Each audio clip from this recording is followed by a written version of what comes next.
বিসমিল্লাহির রহমানির রহিম। আল্লাহ তাআলা বলেন, যদি তোমরা শুকরিয়া আদায় করো তবে আমি অবশ্যই তোমাদের জন্য আমার নিয়ামত বৃদ্ধি করে দেব। আল্লাহর শুকরিয়া আদায়ের সর্বোত্তম উপায় হল ১. অন্তরকে প্রস্তুত করা।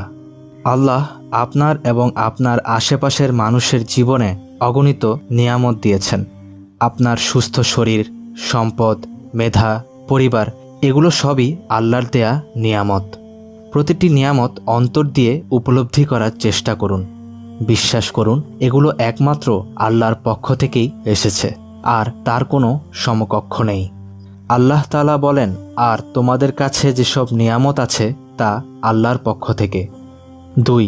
জিকিরের মাধ্যমে শুকরিয়া আদায় করা। অন্তরকে শুকরিয়া আদায়ের জন্য প্রস্তুত করার পর জিকিরের মাধ্যমে আল্লাহর শুকরিয়া আদায় করুন।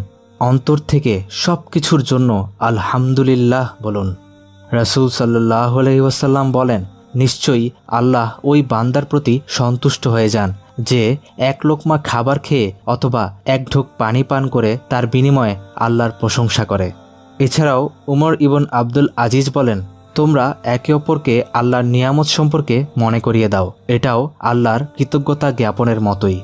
৩. ভালো কাজ করা।